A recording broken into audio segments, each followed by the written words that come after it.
OpenAI's Agent Builder is here, but how does it actually work? In this video, we're going to be taking a quick look at the new Agent Builder from setup all the way through to a working agent. And the best part, it's completely free to use within your OpenAI account, so you only need to pay for the tokens going through. To find it, we're going to come across to Google. We're going to search for OpenAI Playground.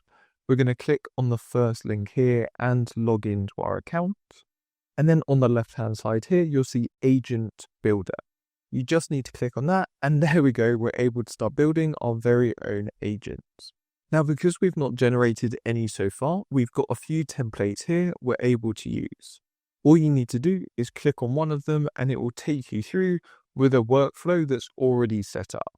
But if you want to start from scratch, come back to the home page here, and all you need to do is press Create.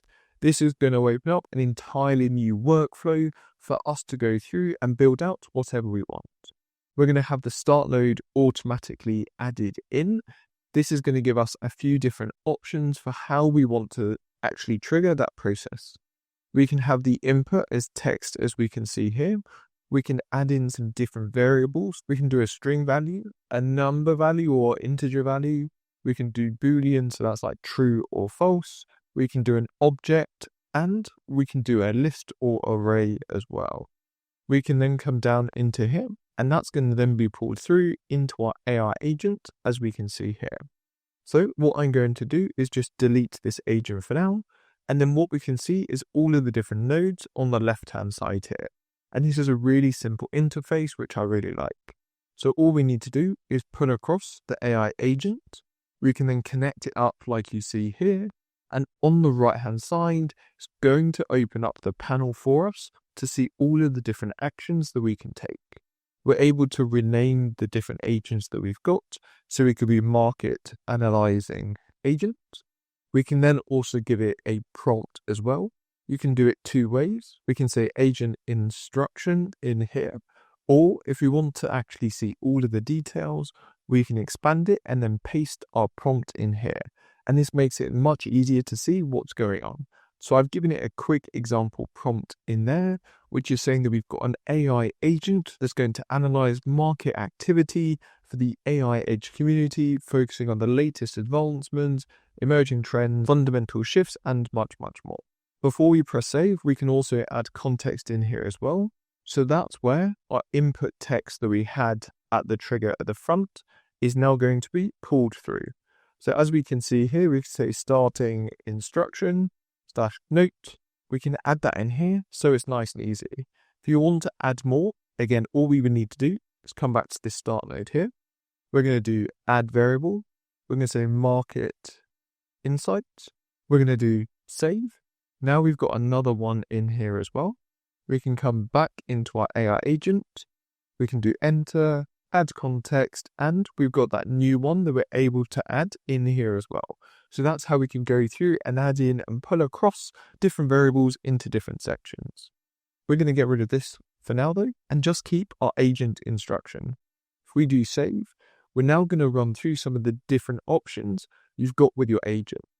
We can include the chat history. If we want to have previous messages and conversations, this is going to help make a more consistent and conversational output. We can choose the different models that we want to use. Of course, being integrated with OpenAI directly, this is going to give us to the latest models the minute they come out from OpenAI.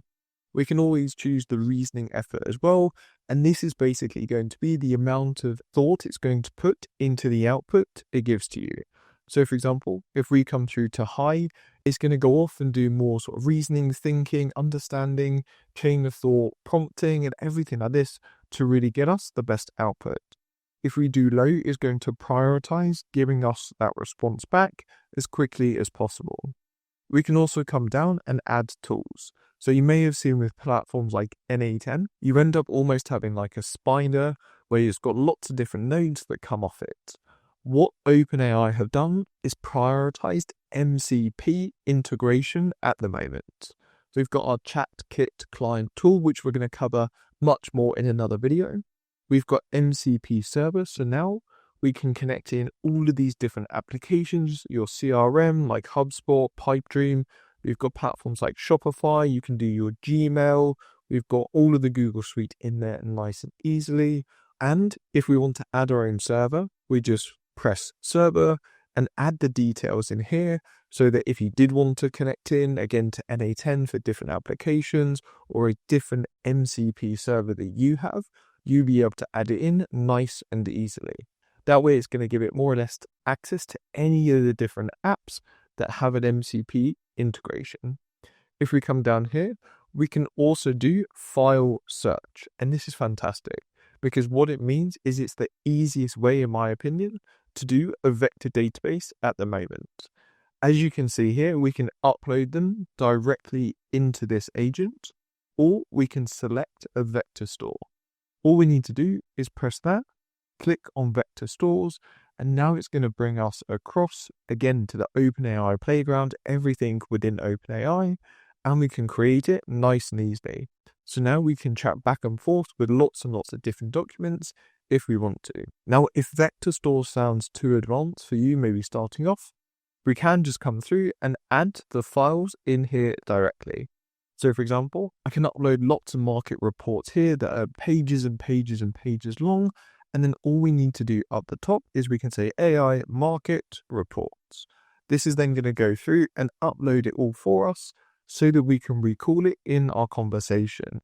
And it's going to give us some citations back as well. We can also do some advanced options. So you've got the chunking size, chunking overlap, which helps us break down the text as well. But all we need to do is press attached.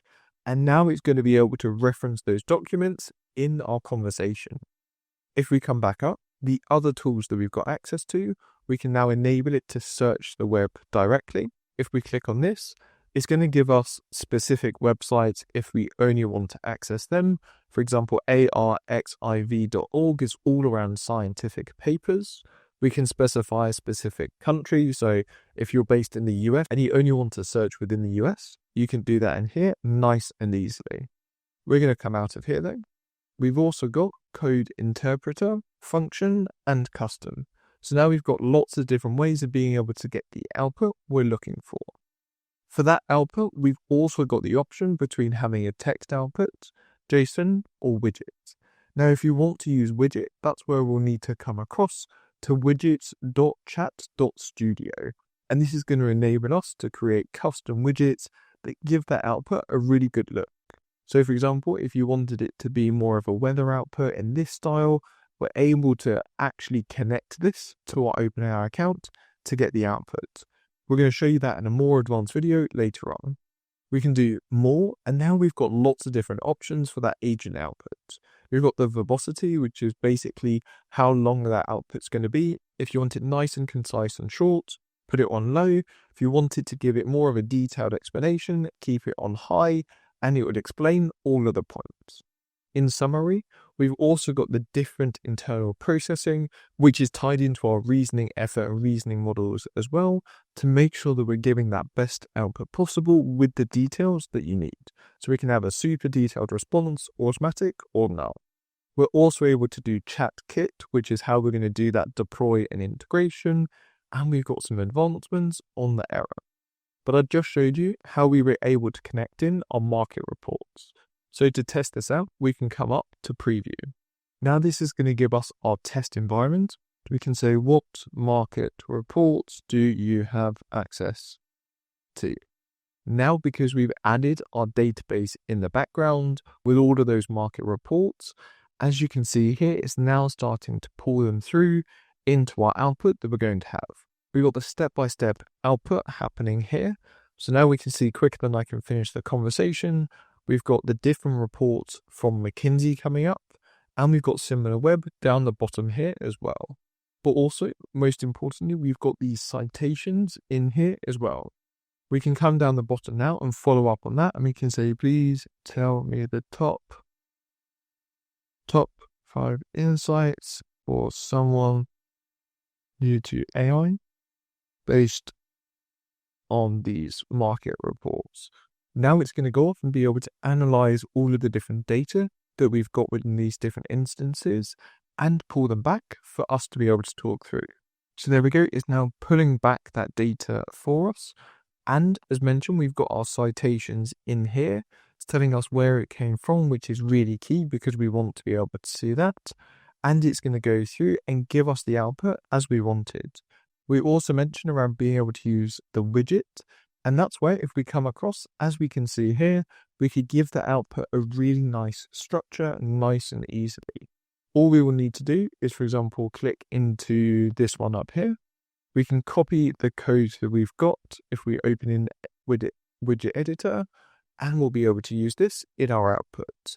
We're going to cover that much more in a more in-depth video later on, but as you can see here, we've now got lots of insights coming back, and more importantly, the citations as well. And that must be the easiest vector store that I've ever used to be able to recall information as we need it. We're going to close this tab here. We're going to reopen this back up. And what we're going to do is slightly change it. We've given it one market insight, but what we can also do is now add a separate file search. So you can have multiple different ones connected in.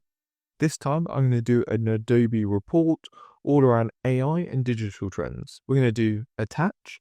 And now it's got access to 2 different file repositories to use in the conversation. For now, I'm going to get rid of this because we can come through and add lots of different options. One thing I don't like at the moment is actually it's quite hard to connect to new nodes. It's quite useful in platforms like NA10 or Make.com to have an extra little bit here just to make sure that we can move it through.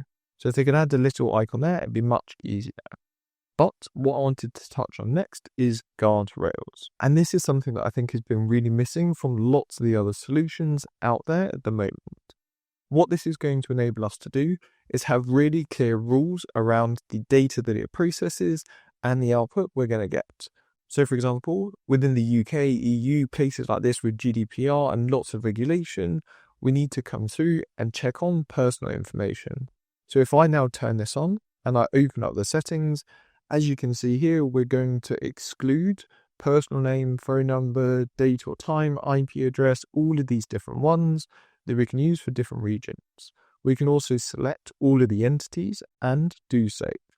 So now if any of that data is detected within this input that we provide, we can then actually have it as pass or fail. So if it fails, we're going to come across to end, and then it's just going to end the process.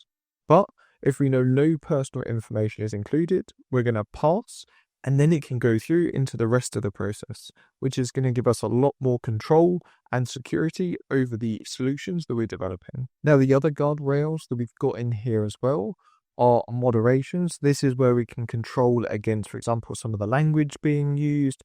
As you can see here, they got some different categories, so we can have much more control over making sure it's maybe some more safe output, but also making sure that we're flagging any content that's not really allowed.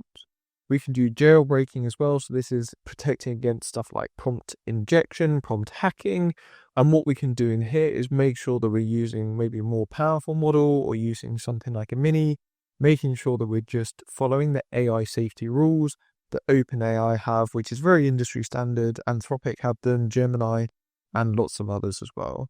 We want to make sure in this use case, we're at least 70% confident that what we're processing, analyzing, outputting is within the confidence threshold. We can reduce the amount of hallucinations as well. So if you've not got anything like re-ranking in place at the moment, this is going to help us still reduce the amount of hallucinations, i.e. fake outputs that you're going to get from the model. We can also do continuation over error. This is going to enable us to have a different path that the process flow can go down. If there's an error, maybe to handle it a different way. We've also got the MCP server, as we just mentioned. We can add in all of the different connectors that we want to use. We can also do logic steps. And this was something really missing from Google's Opal. We can do if statement, and what this will enable us to do is control the flow of the processes later on, because what we're looking for is specific data matching specific criteria. So if the value of a contract was over £50,000, we could get it to go one way, versus if it was under £50,000, we could get it to go a different way. We're going to have much more deep dives on this later on. We can do while as well. So this is going to help us create a looping instance. So whilst x is less than 1, for example, it's going to keep looping through until x equals 1. So for example, if you were to go through and try and generate 10 pieces of content, it's going to keep going through this process until it's got 10 tweets or 10 images, then it will continue the rest of the process. We've also got human in the loop as well. And this is really important, especially in production, because what we need is some sense checks in processes every now and again to either approve or reject maybe an action, an approval. If we generated an email, for example, what we want is that human to say, yes, I'm happy for you to send that email. So what we would do in here is just describe that scenario in the message. We can also come through and change and transform the data, as you can see here, and we can set specific states if we need to, almost like setting a variable. And then once we've got our agent set up and we're happy with it, so we're just going to get rid of some of these extra modules that we don't need. We're going to do publish. We're going to deploy to production. We're going to press publish here. It's going to publish it for us. And now if we want to access it, we're going to come up to code. And as you can see here, we've got the ability to connect it with ChatKit or Agent SDK, which I'm going to show you in another video, how we can go through and do that. So what's my thoughts on the AI agent from OpenAI? Well, I think it's definitely a fantastic start. I don't think I'd be switching across from our Make.com, NA10, Zapier across to this at the moment. But for a first try, it's definitely a good start. If you're playing around with it, it's definitely got some good use cases for it, especially with MCP. But I still think it's lacking in a few key areas where I'd want to use NA10 or Make.com or some of these other ones out there. But let me know your thoughts and comments below. What do you think of it? Would you want to use it? Have you played around with it? And if you've got anything you want us to deep dive into, we're going to be covering lots around this, Claude's agent, and many more. Make sure to come across to our community if you're interested in learning more about AI and automation. Stay tuned for more around AI, automation, and have a great day.